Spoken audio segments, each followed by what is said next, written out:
Malam itu, sebuah majelis ilmu di Bangkalan dipenuhi santri dari berbagai penjuru.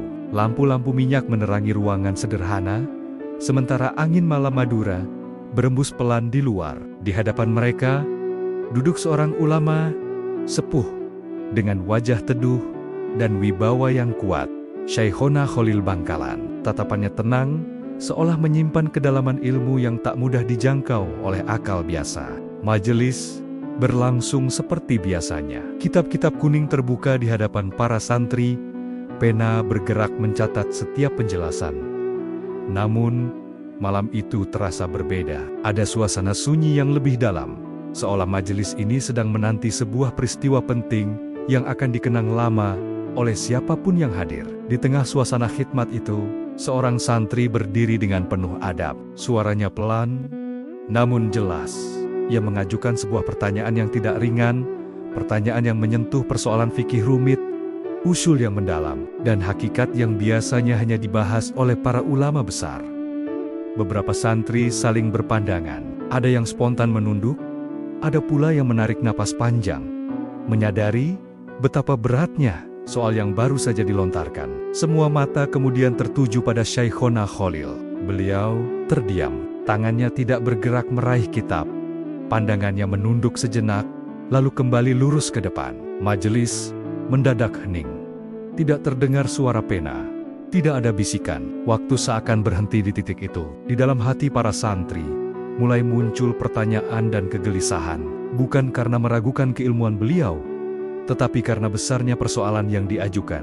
Namun keheningan itu bukan tanda kebingungan. Ada ketenangan yang sulit dijelaskan. Seolah Syekhona Khalil sedang menyelami sesuatu yang lebih dalam daripada sekadar lembaran kitab. Beberapa detik terasa panjang.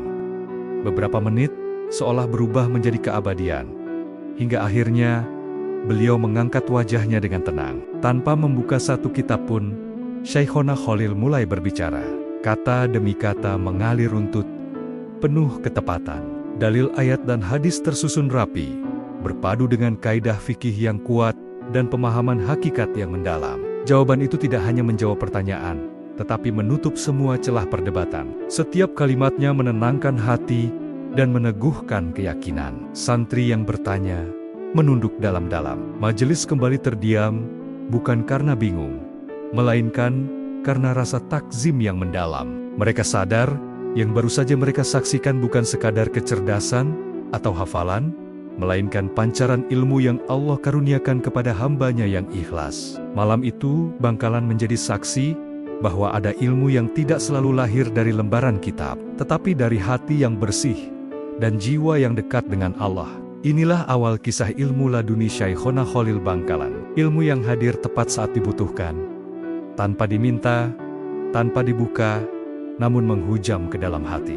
Jika kisah ini menyentuh hati Anda, jangan lupa subscribe agar tidak tertinggal episode-episode lanjutan tentang karomah dan keilmuan para ulama besar Nusantara. Semoga kita semua diberi ilmu yang bermanfaat, hati yang bersih, dan adab dalam menuntut ilmu. Dan jangan lupa tuliskan amin di kolom komentar, agar doa dan keberkahan ilmu para wali Allah juga mengalir untuk kita semua. Pada masa itu, Bangkalan bukan sekadar wilayah di ujung barat Pulau Madura. Ia dikenal sebagai tanah yang keras oleh alam, namun subur oleh ilmu. Masyarakatnya hidup sederhana, dekat dengan laut dan ladang, tetapi memiliki ikatan kuat dengan agama dan para ulama. Di setiap sudut kampung, surau dan langgar, berdiri sebagai pusat ibadah sekaligus tempat belajar, menjadi denyut nadi kehidupan spiritual masyarakat Madura. Tradisi keilmuan di Bangkalan tumbuh dengan disiplin yang kuat. Santri-santri belajar sejak dini untuk menghormati guru, menjaga adab, dan menahan diri dari sikap berlebihan. Ilmu tidak dipandang sebagai alat untuk berdebat atau meninggikan diri, melainkan sebagai amanah yang harus dijaga. Karena itulah, hanya mereka yang benar-benar bersungguh-sungguh yang mampu bertahan dalam tempaan pendidikan pesantren di wilayah ini. Di tengah atmosfer seperti itulah, nama Syekhona Khalil Bangkalan dikenal luas. Bukan hanya karena keluasan ilmunya, tetapi karena ketenangan sikap dan kedalaman pemahamannya. Beliau tidak gemar menonjolkan diri, tidak pula mencari pengakuan. Kehadirannya justru sering terasa biasa, hingga seseorang duduk lebih lama di majelisnya dan menyadari bahwa setiap ucapan beliau mengandung bobot yang tidak ringan. Pesantren-pesantren di Bangkalan pada masa itu menjadi tempat bertemunya berbagai latar belakang santri. Ada yang datang dari Madura sendiri, ada pula yang menyeberang dari Jawa, bahkan dari daerah yang jauh. Mereka membawa satu tujuan, menuntut ilmu kepada para ulama yang dikenal, memiliki sanad keilmuan yang kuat. Nama Syekhona Khalil menjadi salah satu tujuan utama. Meski tidak semua santri berani langsung duduk di majelisnya, kitab-kitab besar menjadi bagian tak terpisahkan dari kehidupan pesantren. Fikih, tafsir, hadis, usul, dan tasawuf dipelajari dengan tekun. Namun di Bangkalan, kitab tidak pernah diposisikan sebagai tujuan akhir. Ia hanyalah jalan. Para guru sering mengingatkan bahwa ilmu tanpa adab akan menjadi beban, dan adab tanpa ilmu akan kehilangan arah. Pesan inilah yang terus hidup dan diwariskan dari satu generasi ke generasi berikutnya. Syekhona Khalil tumbuh dan mengajar di tengah tradisi itu. Setiap hari, majelis beliau dipenuhi santri yang duduk rapi, mendengarkan dengan saksama. Tidak jarang, ulama-ulama lain turut hadir, bukan untuk menguji secara terang-terangan, melainkan untuk menyimak dan mengambil pelajaran. Cara beliau menyampaikan ilmu sederhana, tetapi tepat sasaran, seolah memahami apa yang dibutuhkan oleh setiap pendengarnya. Di luar majelis, kehidupan beliau dikenal sangat bersahaja. Tidak ada jarak antara guru dan murid. Namun justru dari kesederhanaan itu, wibawa beliau tumbuh dengan sendirinya. Santri-santri belajar bahwa keteguhan hati, keikhlasan, dan kesungguhan dalam beribadah memiliki peran besar dalam membentuk pemahaman yang utuh. Seiring waktu, Bangkalan semakin dikenal sebagai pusat lahirnya ulama-ulama besar.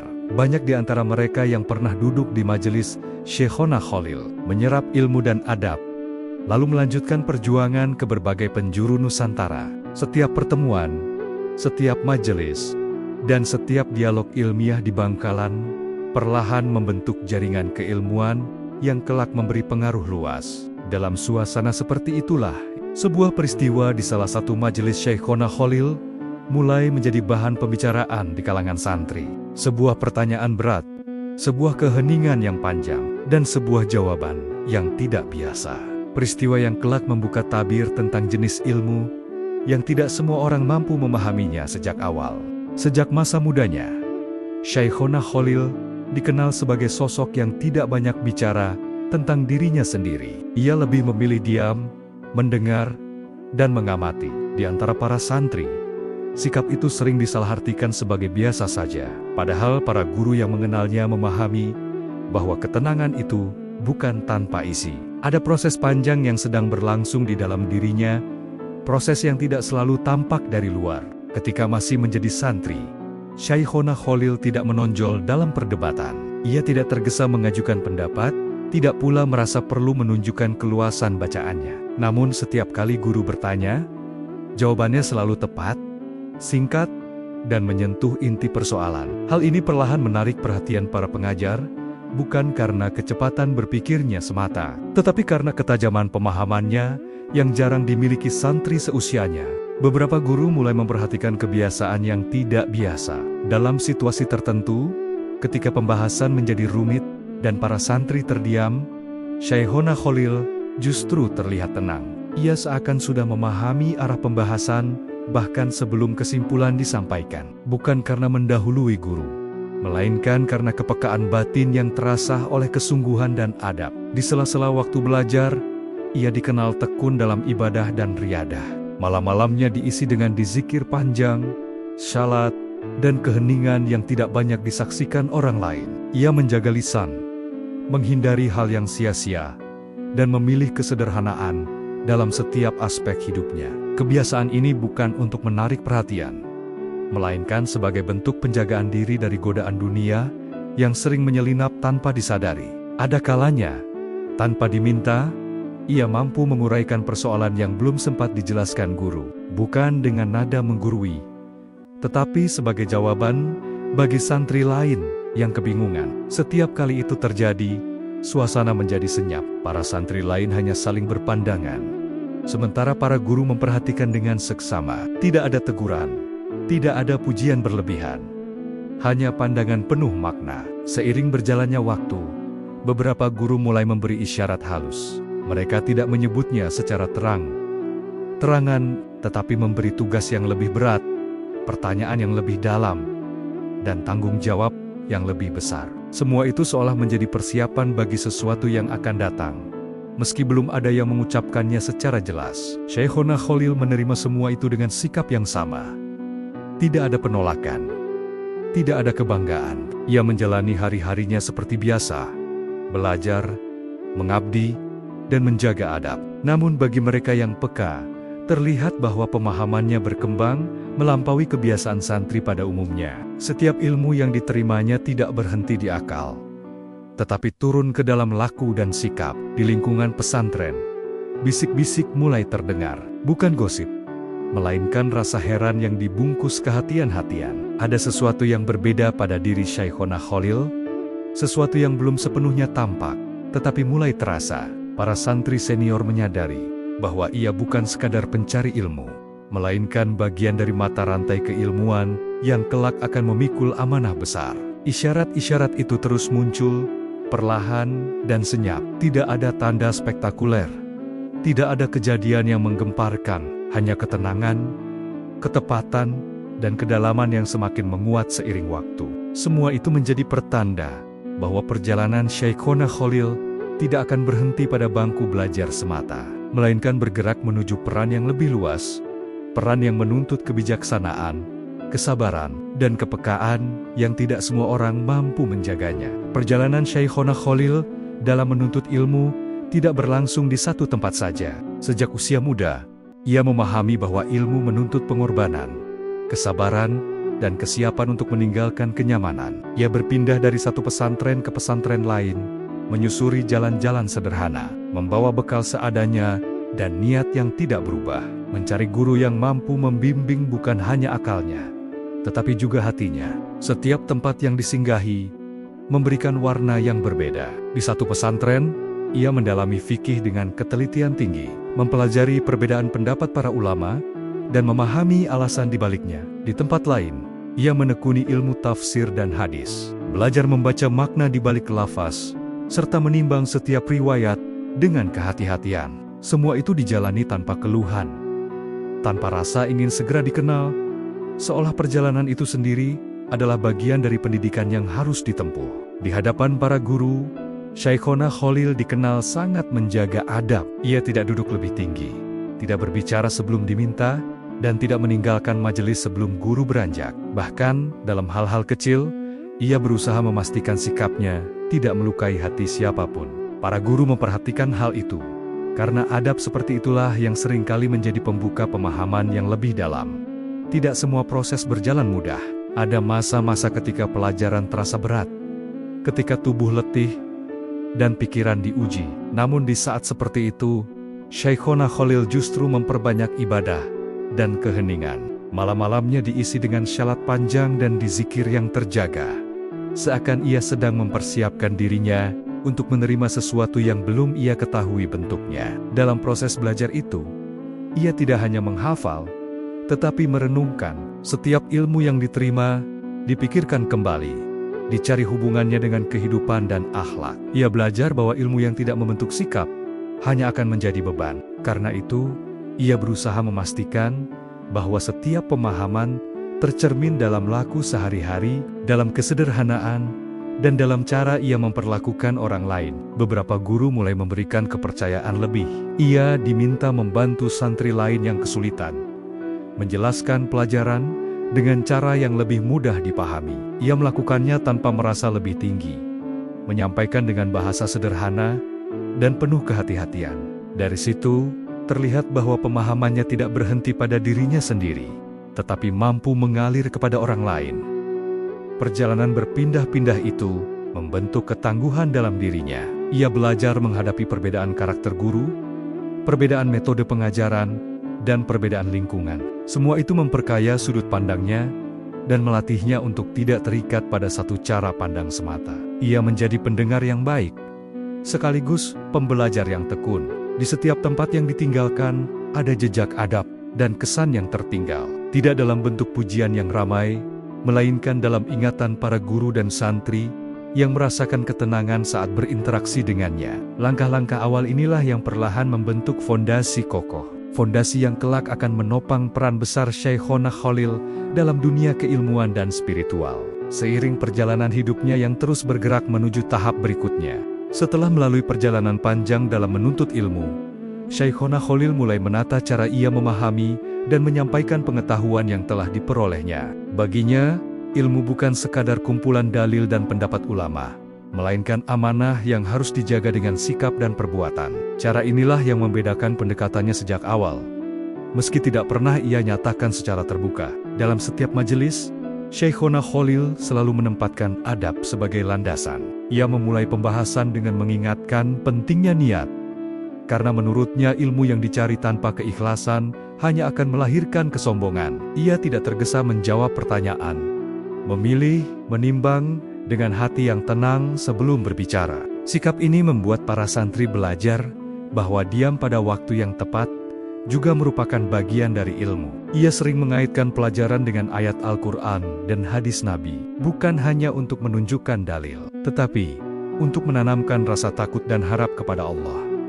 Penjelasannya tidak berbelit-belit, namun tepat sasaran. Seakan ia mengetahui batas kemampuan pendengarnya.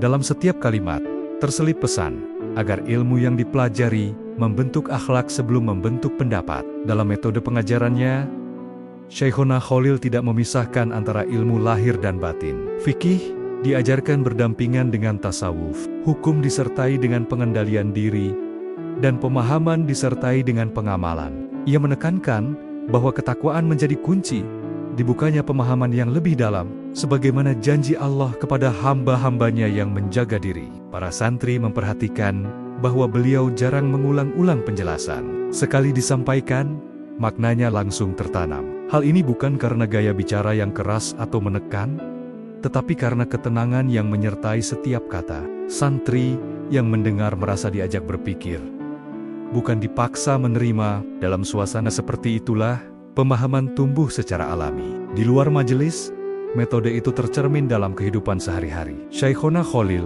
dikenal sangat berhati-hati dalam ucapan dan tindakan. Ia menghindari perdebatan yang tidak perlu dan memilih menyelesaikan perbedaan dengan sikap yang menenangkan. Para santri belajar lebih banyak dari perilakunya dibandingkan dari nasihat panjang. Seiring waktu, cara beliau mengajar mulai membentuk karakter santri-santri di sekitarnya. Mereka tidak hanya pandai menjawab soal, tetapi juga belajar menahan diri, menghormati perbedaan, dan menjaga lisan. Lingkaran kecil ini perlahan menjadi fondasi bagi pengaruh yang lebih luas. Meski belum tampak secara jelas ke permukaan, metode yang dibangun Syekhona Khalil bukanlah sesuatu yang dirancang untuk dikenal. Ia tumbuh secara alami dari kebiasaan, dari keikhlasan, dan dari ketekunan dalam menjaga hubungan dengan Allah.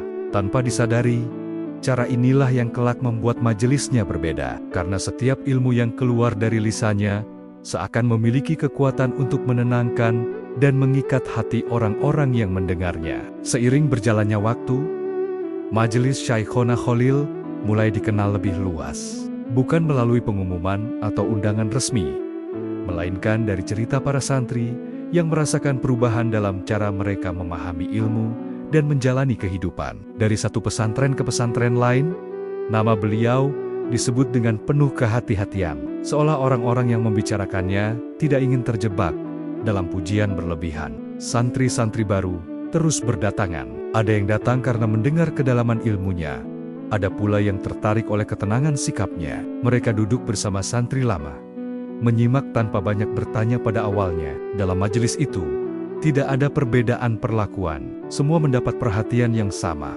selama menjaga adab dan kesungguhan. Majelis yang semula sederhana, perlahan menjadi tempat berkumpulnya berbagai latar belakang. Tidak hanya santri muda, tetapi juga santri senior dan ulama dari daerah lain. Kehadiran mereka bukan untuk menguji secara terang-terangan, melainkan untuk mendengar dan merasakan langsung suasana yang sering diceritakan orang. Dalam pertemuan-pertemuan itu, Syekhona Khalil tetap tampil apa adanya, tanpa perubahan sikap. Di tengah meluasnya pengaruh itu, Muncul pula tantangan yang belum tampak di permukaan. Tidak semua orang memandang cara beliau dengan sudut pandang yang sama. Ada yang merasa heran, ada yang mempertanyakan, dan ada pula yang mulai memperhatikan dengan sikap waspada. Namun semua itu berlangsung senyap, tanpa konflik terbuka. Syekhona Khalil tidak menanggapi perubahan suasana itu dengan reaksi berlebihan. Ia tetap menjalani hari-harinya seperti biasa, mengajar,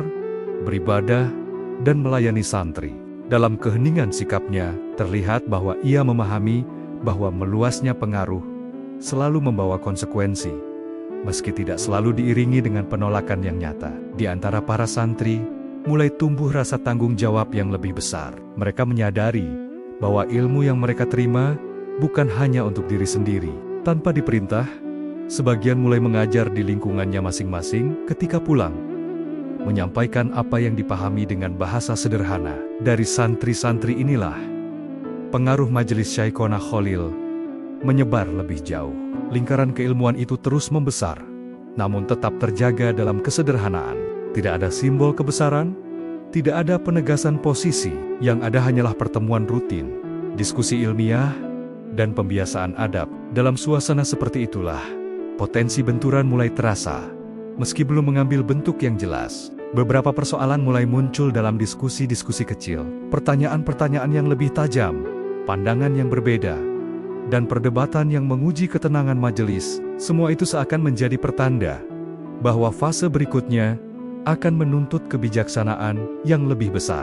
Karena ketika pengaruh meluas, ujian pun bergerak mendekat, menunggu saat yang tepat untuk menampakkan diri. Meluasnya pengaruh majelis Syekhona Khalil membawa perubahan yang perlahan terasa di dalam ruang-ruang diskusi. Pertanyaan yang diajukan para santri tidak lagi sebatas pemahaman dasar, tetapi mulai menyentuh persoalan yang memerlukan ketelitian tinggi. Perbedaan pandangan muncul, bukan dengan nada keras, melainkan melalui kegelisahan yang tersimpan di balik sikap hati-hati. Di salah satu majelis, suasana terasa lebih tegang dari biasanya. Para santri duduk rapi, namun sorot mata mereka menunjukkan kesiapan menghadapi pembahasan yang tidak ringan. Di antara hadirin, hadir pula beberapa tamu yang dikenal memiliki latar belakang keilmuan kuat. Mereka datang bukan tanpa maksud, melainkan membawa persoalan yang ingin diuji secara langsung. Ketika sebuah pertanyaan diajukan, suasana berubah. Pertanyaan itu menyentuh wilayah yang sensitif, memadukan fikih, usul, dan pemahaman hakikat. Beberapa santri langsung menyadari bahwa ini bukan soal biasa. Mereka memahami bahwa jawaban atas pertanyaan tersebut akan memerlukan ketegasan, sekaligus kehati-hatian, agar tidak menimbulkan kesalahpahaman yang lebih luas. Semua mata tertuju pada Syekhona Khalil. Beliau mendengarkan dengan saksama, tanpa memotong pembicaraan. Wajahnya tetap tenang, namun keheningan yang menyertainya terasa berbeda. Di dalam majelis, sebagian santri mulai menahan napas, menyadari bahwa momen ini akan menjadi ujian bagi semua yang hadir. Benturan itu tidak hadir dalam bentuk perdebatan terbuka, melainkan dalam tekanan suasana. Ada ekspektasi, ada keraguan, dan ada penilaian yang tidak terucap. Bagi sebagian orang, inilah saat untuk melihat sejauh mana kedalaman ilmu dan kebijaksanaan yang selama ini dibicarakan.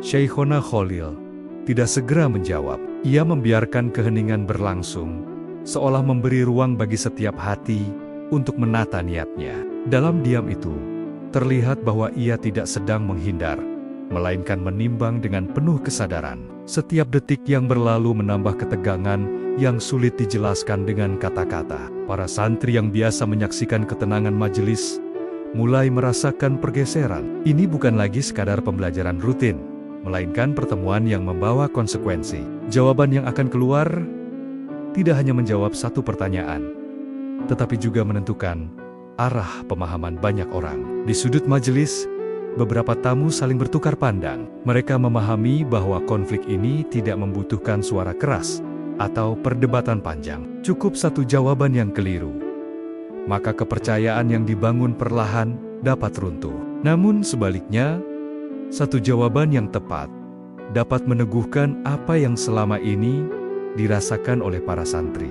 Dalam keheningan yang semakin menekan, Syekhona Khalil tetap duduk dengan sikap yang sama. Tidak ada tanda tergesa, Tidak ada ekspresi gelisah, seolah ia sedang menunggu waktu yang tepat untuk berbicara. Waktu yang bukan ditentukan oleh desakan suasana, melainkan oleh kesiapan batin. Momen itu menjadi titik benturan pertama yang nyata.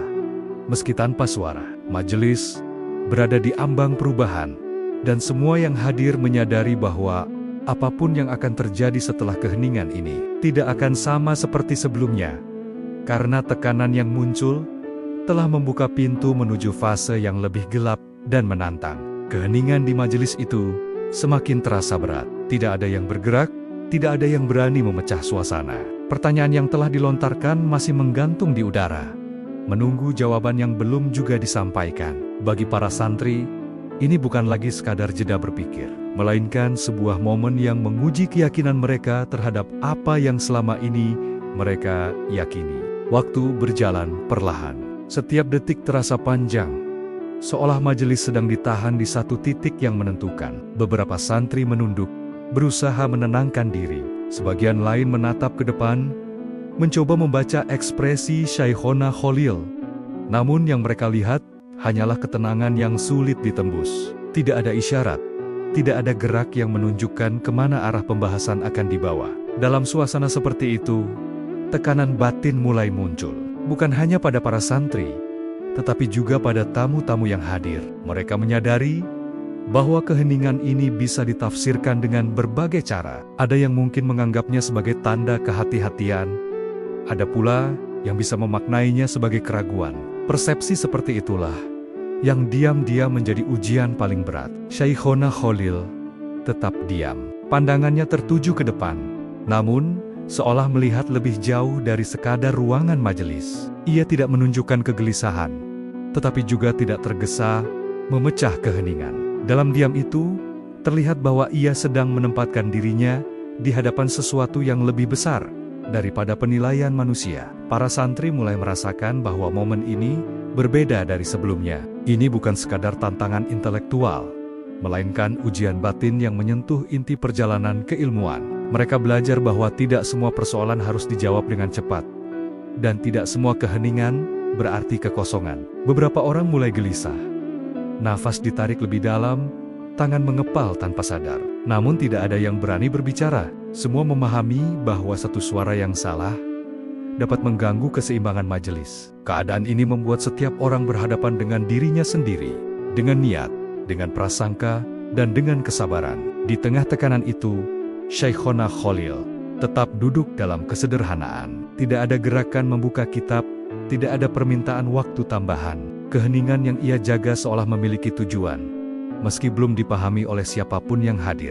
Dalam diam itu, majelis justru terasa semakin hidup oleh ketegangan yang tidak terucap. Bagi sebagian santri, ini menjadi titik terendah dalam keyakinan mereka. Ada rasa takut bahwa harapan yang dibangun selama ini akan goyah. Ada pula rasa cemas bahwa majelis ini akan dikenang sebagai momen kegagalan. Namun perasaan-perasaan itu hanya berputar di dalam hati, tidak pernah keluar sebagai kata-kata. Keheningan terus berlanjut, hingga akhirnya terasa seperti batas antara dua keadaan. Di satu sisi, ada kemungkinan runtuhnya kepercayaan. Di sisi lain, ada peluang lahirnya pemahaman yang lebih dalam. Semua yang hadir berada di ambang itu, menunggu apa yang akan terjadi setelah diam yang panjang ini.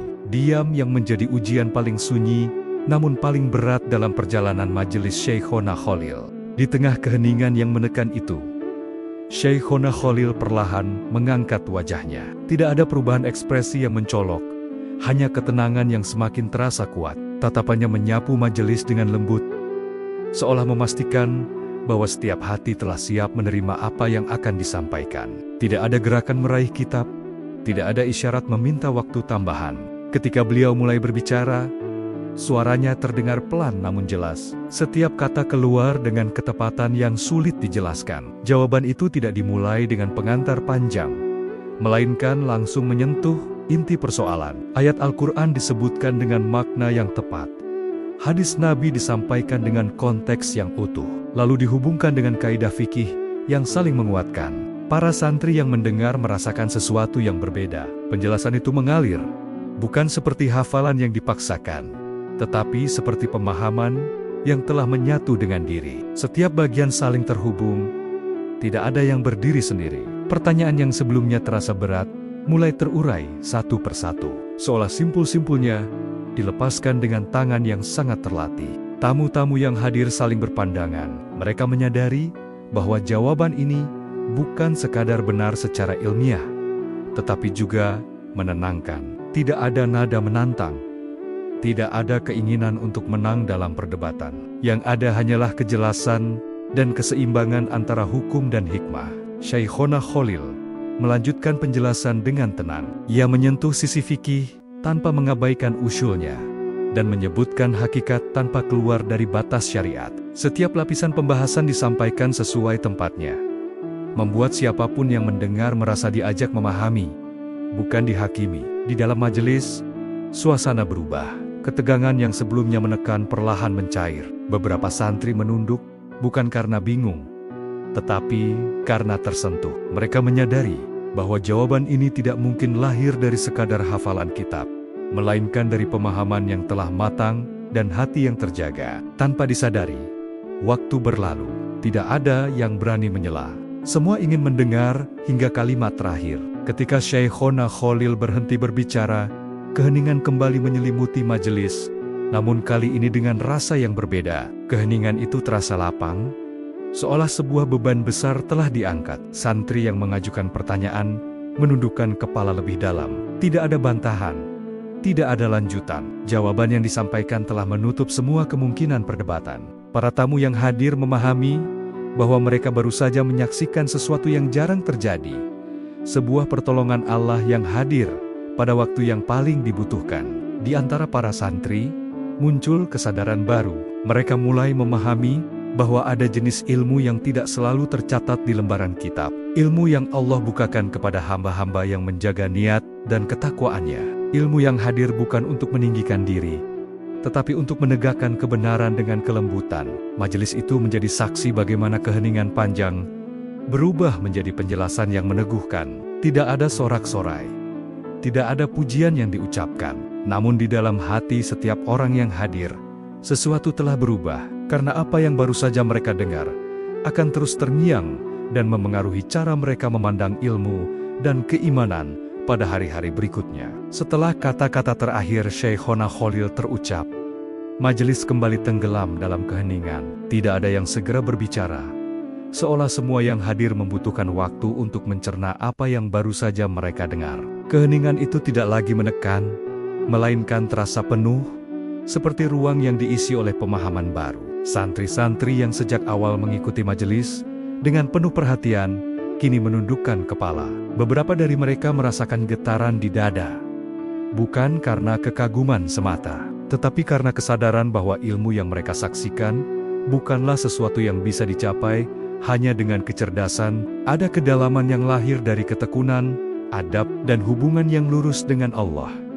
Para tamu yang hadir menunjukkan sikap serupa.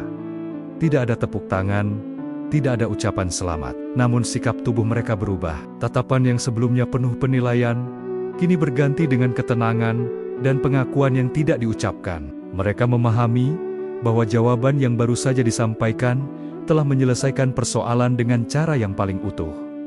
Syaikhona Khalil tetap duduk dalam kesederhanaannya. Tidak ada ekspresi kemenangan di wajahnya. Ia tidak memanfaatkan momen itu untuk menegaskan kedudukan atau menunjukkan keunggulan. Baginya, majelis masih berjalan seperti biasa. Ilmu telah disampaikan, dan tanggung jawabnya selesai di situ. Di antara para santri, rasa takzim semakin menguat. Mereka menyadari bahwa apa yang mereka saksikan bukanlah pertunjukan, melainkan buah dari perjalanan panjang yang penuh pengorbanan.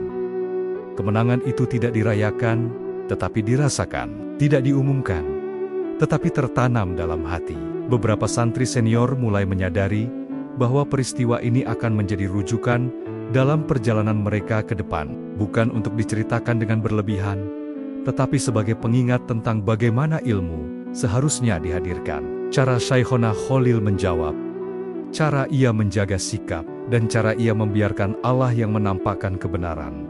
Semuanya menjadi pelajaran yang tidak tertulis. Majelis perlahan kembali berjalan. Pembahasan lain mulai dibuka, Namun suasana telah berubah. Ada kedewasaan yang tumbuh, ada kehati-hatian yang lebih besar dalam bertanya dan berbicara.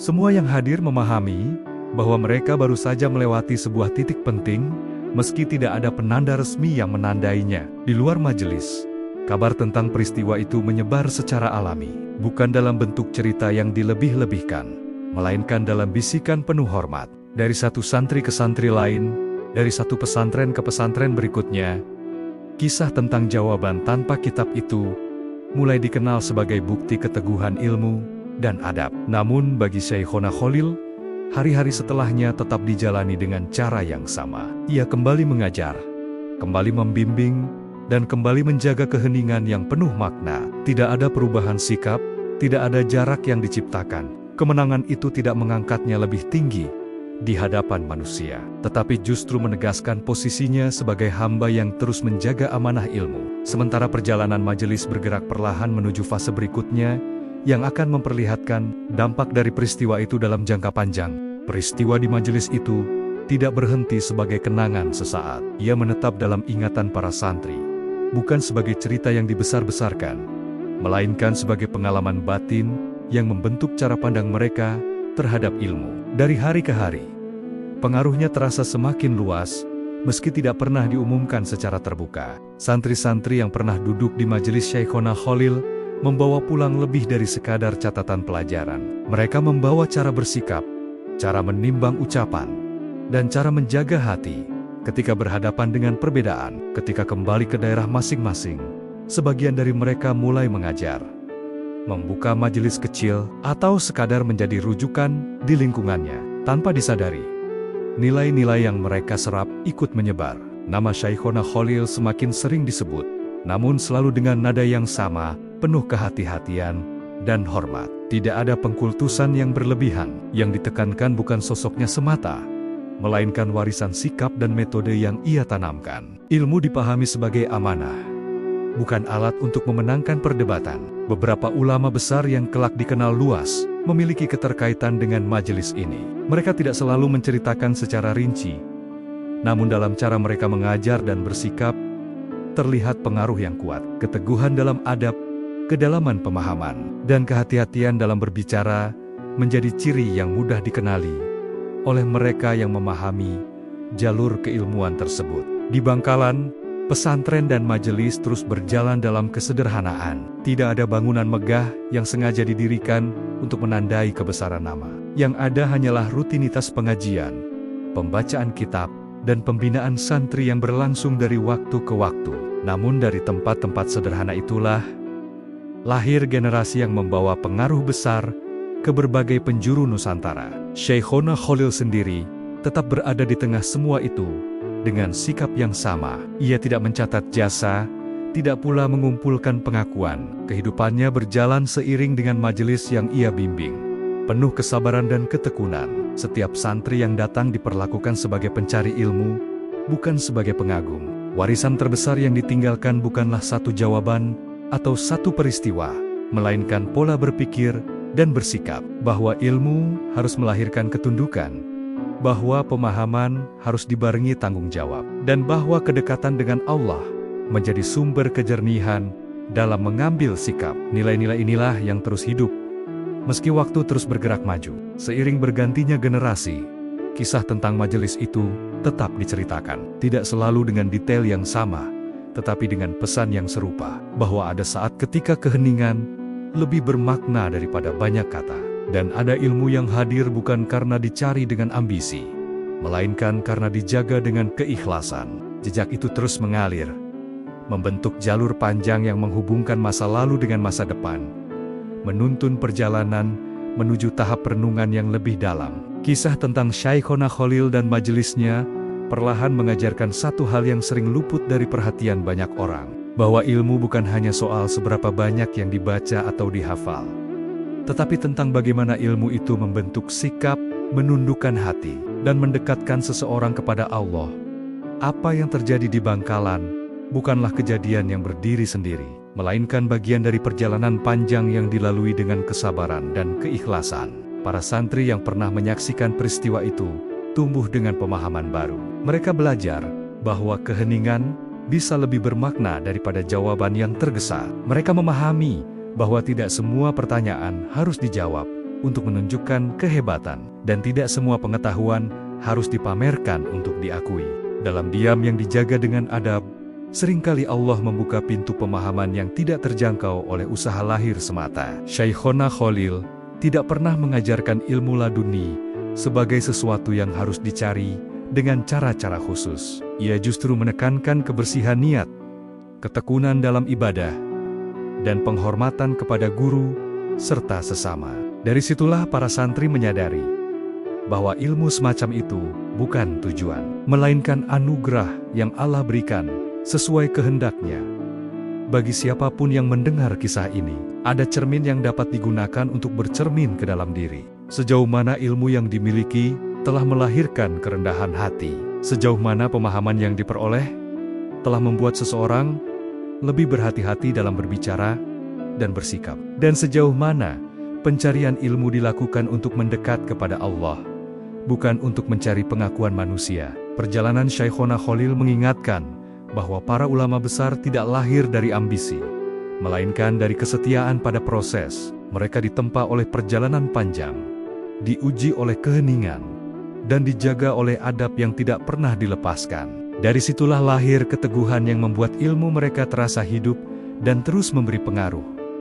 Bahkan, setelah waktu berlalu, kisah ini bukan untuk menempatkan seseorang di atas yang lain, melainkan untuk mengingatkan bahwa pintu ilmu selalu terbuka bagi siapapun yang datang dengan niat yang lurus. Dalam dunia yang semakin bising oleh perdebatan dan klaim kebenaran, teladan seperti ini menjadi pengingat bahwa ketenangan dan kedalaman seringkali lebih kuat daripada suara yang keras. Di Bangkalan, majelis itu mungkin telah lama berlalu, namun nilai yang ditinggalkannya tetap hidup, mengalir melalui para murid dan generasi setelahnya. Nilai tentang bagaimana ilmu seharusnya dijaga, disampaikan, dan diamalkan, agar tidak hanya menerangi akal, tetapi juga menuntun hati menuju ketaatan.